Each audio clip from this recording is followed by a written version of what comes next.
നിയമ പോരാട്ടം തുടരുമെന്ന് ബിഷപ്പ് ഫ്രാങ്കോ മുളയ്ക്കൽ കേസിലെ അതിജീവിത സിസ്റ്റർ റാണിറ്റ്. സ്പെഷ്യൽ പ്രോസിക്യൂട്ടറെ സർക്കാർ അനുവദിക്കുമെന്നാണ് പ്രതീക്ഷ. മുഖ്യമന്ത്രിയെ കണ്ട് കാര്യങ്ങൾ അറിയിച്ചു. സഭാ നേതൃത്വം നിശബ്ദത തുടരുന്നത് വേദനയുണ്ടാക്കിയെന്നും സിസ്റ്റർ റാണിറ്റ് പറഞ്ഞു.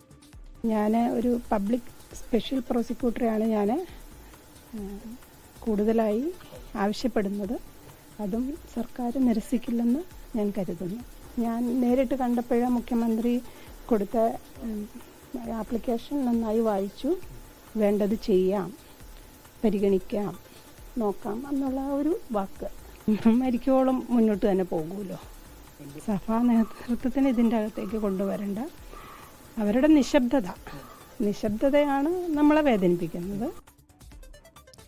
ജീവിത ദുരിതം തുറന്നു പറഞ്ഞ സിസ്റ്റർ റാണിറ്റിനും മറ്റ് 2 കന്യാസ്ത്രീകൾക്കും റേഷൻ കാർഡ് കൈമാറി. ജില്ലാ സപ്ലൈ ഓഫീസറാണ് റേഷൻ കാർഡ് കൈമാറിയത്. റാഫി കരീം കൊച്ചിയിൽ നിന്ന് വിവരങ്ങളുമായി ചേരുകയാണ്. റാഫി, പറയൂ, ഏത് രീതിയിലുള്ള നിയമ പോരാട്ടമാണ് അവർ മുന്നോട്ട് കൊണ്ടുപോകാൻ ആലോചിക്കുന്നത്? ഒപ്പം ഏത് പശ്ചാത്തലത്തിലായിരുന്നു ഇങ്ങനെയൊരു റേഷൻ കാർഡ് കൈമാറ്റം?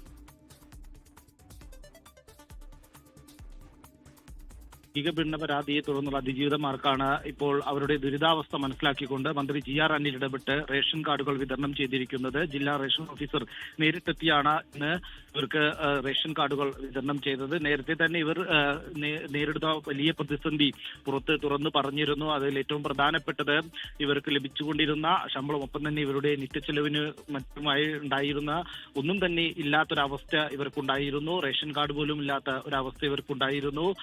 ആ നിലയിലുള്ള ബുദ്ധിമുട്ടുകൾ തുറന്നു പറഞ്ഞത് ശ്രദ്ധയിൽപ്പെട്ടതിനെ തുടർന്നാണ് മന്ത്രി വിഷയത്തിൽ നേരിട്ടിടപെട്ടത്. തുടർന്നാണ് ഇതിൽ ജില്ലാ ഓഫീസർ തന്നെ നേരിട്ടെത്തി ഇത്തരത്തിൽ റേഷൻ കാർഡുകൾ 3 പേർക്കും വിതരണം ചെയ്തത്. അതിജീവിതയായ സിസ്റ്റർ റാണിറ്റിനൊപ്പം നിന്ന് മറ്റ് 2 പേർക്കും ഇത്തരത്തിലുള്ള വലിയ പ്രതിസന്ധി ഉണ്ടായിരുന്നു. ആ വിഷയത്തിലാണ് നേരിട്ടുള്ളൊരു ഇടപെടൽ ഉണ്ടായത്. ഒപ്പം തന്നെ ഇതുമായി ബന്ധപ്പെട്ടുകൊണ്ടുള്ള നിയമ പോരാട്ടങ്ങളിൽ സർക്കാരിന്റെ ഒരു പിന്തുണ കൂടി സിസ്റ്റർ റാണിറ്റ് നേരത്തെ തന്നെ തേടിയിരുന്നു. ഇതുമായി ബന്ധപ്പെട്ടുകൊണ്ട് മുഖ്യമന്ത്രിയിൽ നിന്ന് ഒരു ഉറപ്പ് ലഭിച്ചിട്ടുണ്ട്. ഇത് ഈ വിഷയം പരിഗണിക്കാം എന്നുള്ളൊരു ഉറപ്പ് ലഭിച്ചിട്ടുണ്ട് എന്നുള്ളതാണ് ഈ അതിജീവിതയായ വ്യക്തമാക്കിയത്. ഒപ്പം തന്നെ സ്പെഷ്യൽ പബ്ലിക് പ്രോസിക്യൂട്ടറെ വേണമെന്നുള്ള ഒരു ആവശ്യമാണ് പ്രധാനമായും മുന്നോട്ട് വെച്ചത്. ആവശ്യവും ആ വിഷയം പരിഗണിക്കാം എന്നൊരു ഉറപ്പാണ് നിലവിൽ ലഭിച്ചിരിക്കുന്നത്. ഒപ്പം തന്നെ സഭ ഈ വിഷയത്തിൽ സ്വീകരിച്ച ഒരു മൗനം അത് ഏറെ വേദനിപ്പിച്ചു എന്നുള്ളതായിരുന്നു സിസ്റ്റർ റാണിറ്റ് വ്യക്തമാക്കിയത്.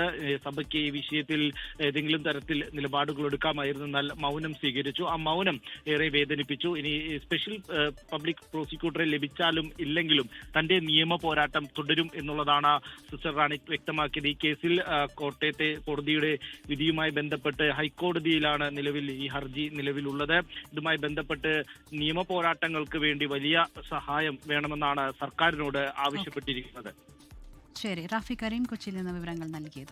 ലോകത്തെവിടെയായാലും ഏത് സമയത്തും 24 വാർത്തകളും ഓഗ്മെന്റഡ് റിയാലിറ്റി പാക്കേജുകളും എക്സ്പ്ലെയിനറുകളും വിശദമായി കാണാൻ ഞങ്ങളുടെ യൂട്യൂബ് ചാനൽ നിങ്ങൾക്ക് സബ്സ്ക്രൈബ് ചെയ്യാം.